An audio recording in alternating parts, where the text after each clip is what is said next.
নমস্কার, আমি Sanchita. Cooking with সঞ্চিতাতে আপনাদের স্বাগত জানাই। আজ এমন একটা রেসিপি আপনাদের সাথে শেয়ার করব, যেটা হবে গরমের একদম উপযুক্ত, বানানো অত্যন্ত সহজ, খুব কম তেল মশলা যোগ করে একটা রেসিপি, হেলদি রেসিপি বলতে পারেন, আপনাদের সাথে শেয়ার করে নিচ্ছি। তো চলুন, প্রথমে এখানে 1 ইঞ্চি পরিমাণ আদা আর 3টে কাঁচা লঙ্কা একদম শুকনো গ্রাইন্ড করব। কোনো প্রকার জল এখানে অ্যাড করব না। এই ধরনের রান্না আমাদের এই গরমে খাওয়াও ভীষণ উপকারী। আর তাছাড়া এই গরমে বেশি রান্নাঘরে থাকতে কারুরই ভালো লাগে না। চটজলদি এই রকম রান্না যদি কেউ করে নিতে পারেন, তাহলে এক পদেই সারা হয়ে যায়। দেখুন, আমি শুকনো করে গ্রাইন্ড করে নিয়েছি আদা আর কাঁচা লঙ্কাটা। এরপর চলে আসছি পরের স্টেপে। এখানে আমি কিছুটা পরিমাণ মটর ডাল ভিজিয়ে রেখেছিলাম। সারা রাত্রি ভিজিয়ে রাখলে এটা খুব সহজেই নরম হয়ে যায়। দেখুন, নখ দিয়ে ভাঙা যাবে এই রকমভাবে নরম করে নিতে হবে।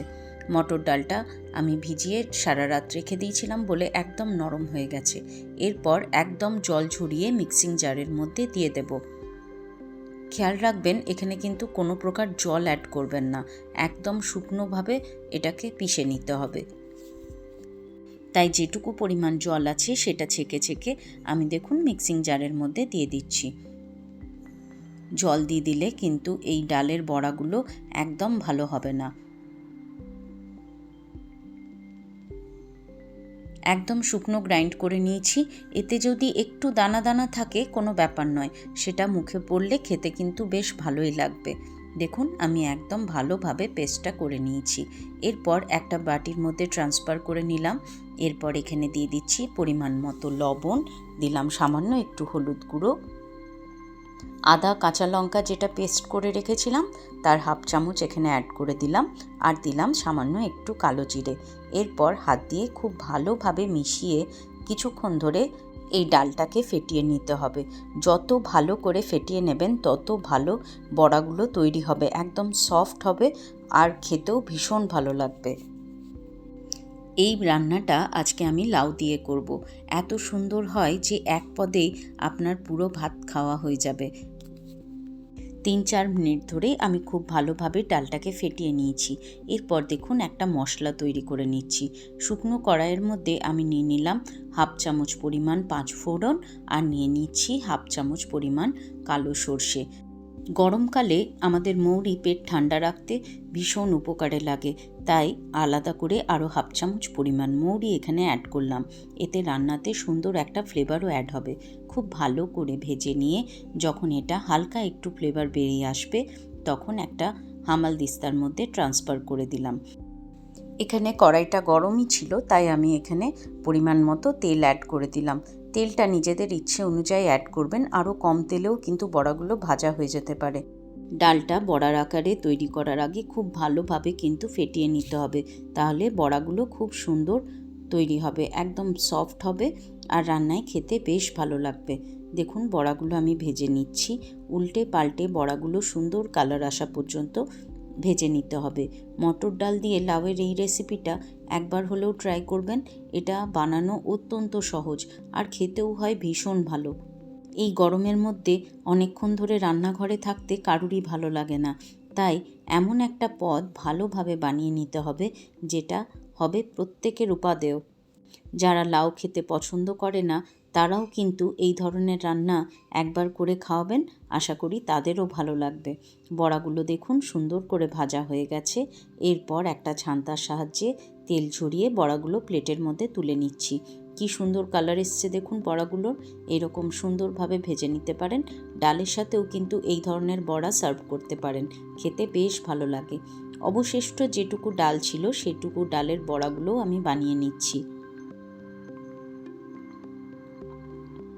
বেশি মশলা এই রান্নায় যোগ হবে না।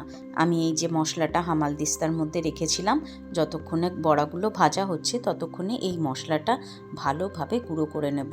এর চেয়ে বেশি অতিরিক্ত মশলা কিন্তু এই রান্নায় যোগ হবে না।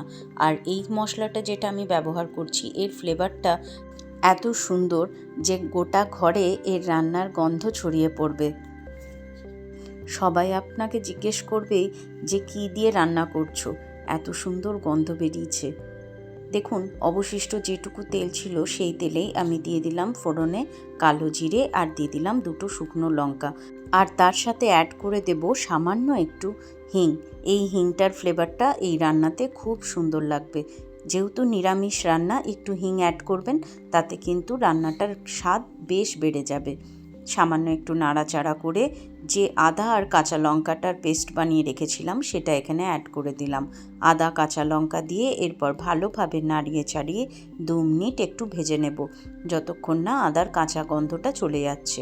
সামান্য একটু নাড়াচাড়া করে যখন একটু ভাজা হয়ে যাবে, দেখুন এখানে আমি ডুমো ডুমো করে একদম একটা ছোট সাইজের লাউ দেখুন কেটে রেখেছি। এরকম ডুমো ডুমো করে কেটে নেবেন, তাহলে খেতে বেশি ভালো লাগবে। লাউটা কেটে ভালোভাবে পরিষ্কার করে ধুয়ে এরপর আমি কড়াইয়ে অ্যাড করে দিলাম। এরপর ভালোভাবে আদা কাঁচা লঙ্কা এগুলোর সাথে নাড়াচাড়া করে হাই হিটে ভেজে নিতে হবে। অবশ্যই হাই হিটে ভাজবেন, নাহলে কিন্তু লাউ থেকে জল বেরিয়ে যাবে, তখন কিন্তু লাউটা ভালো করে ভাজা হবে না। হাই হিটে রেখে 3 থেকে 4 মিনিট আমি লাউটাকে ভালোভাবে ভেজে নেব।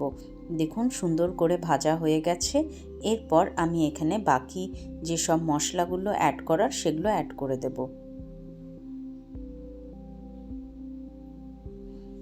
এখানে আমি অ্যাড করে দিচ্ছি সামান্য পরিমাণ হলুদ গুঁড়ো।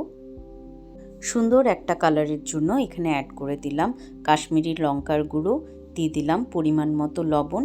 কাশ্মীরি লঙ্কার গুঁড়ো আপনারা চাইলে অ্যাড করতে পারেন, আর যদি না চান তাহলে কিন্তু এটা স্কিপ করে যেতে পারেন। এরপর মশলাগুলো দিয়ে ভালোভাবে নাড়াচাড়া করে মিশিয়ে নিতে হবে। খুব ভালোভাবে আরও 2 মিনিট মশলার সাথে কষিয়ে নিচ্ছি। কষানো হয়ে গেলে আরও 3 থেকে 4 মিনিট চাপা দিয়ে লো টু মিডিয়াম হিটে রান্না করে নেব। এতে সমস্ত ফ্লেভারগুলো লাউয়ের মধ্যে অ্যাড হয়ে যাবে। 3-4 মিনিট হয়ে গেছে, দেখুন ভালোভাবে লাউটা মজে গেছে।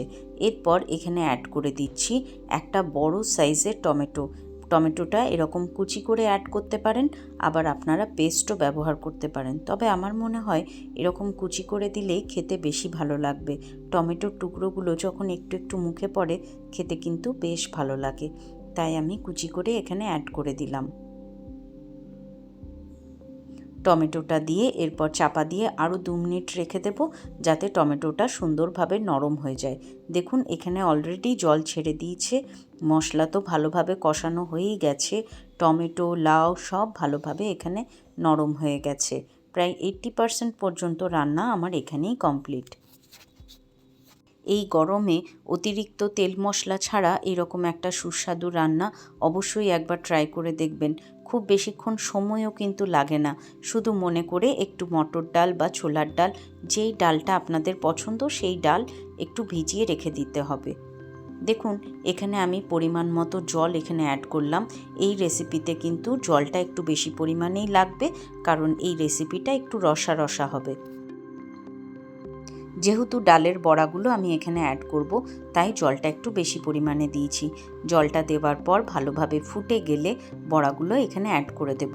বড়াগুলো অ্যাড করার পর কিন্তু খুব বেশিক্ষণ রান্না করতে সময় লাগবে না, খালি 2 মিনিট চাপা দিয়ে রেখে দিলেই এই রান্নাটা রেডি হয়ে যাবে।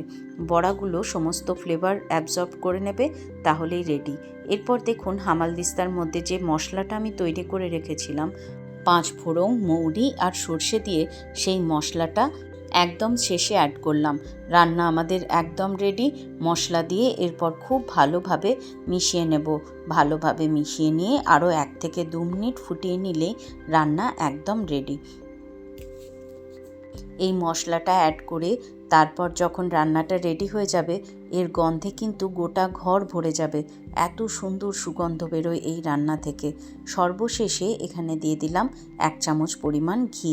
ব্যাস, ঘিটা দিয়ে আর নাড়াচাড়া নয়, আমি চাপা দিয়ে রেখে দেব। যখন সার্ভ করব তখন ভালোভাবে মিশিয়ে নিয়ে সার্ভ করব। বিশ্বাস করুন এত সুন্দর একটা সুগন্ধ বেরিয়েছে যে মন এতেই ভরে যাচ্ছে, আর কোনো পদই লাগবে না এই রান্নাটা করলে। সুস্বাদু তো বটেই, তার সাথে একটা ভীষণ হেলদি রেসিপি। অবশ্যই এই গরমে একবার হলেও ট্রাই করবেন। আশা করি আপনার এবং আপনার পরিবারের সকলের ভীষণ ভালো লাগবে। আমার সহজ সরল রান্নাগুলো আপনাদের যদি ভালো লাগে তাহলে প্লিজ আমার চ্যানেলটাকে লাইক করবেন, শেয়ার করবেন এবং সাবস্ক্রাইব করে আমার বন্ধু হয়ে পাশে থাকবেন। আজকের মতো বিদায়, টাটা।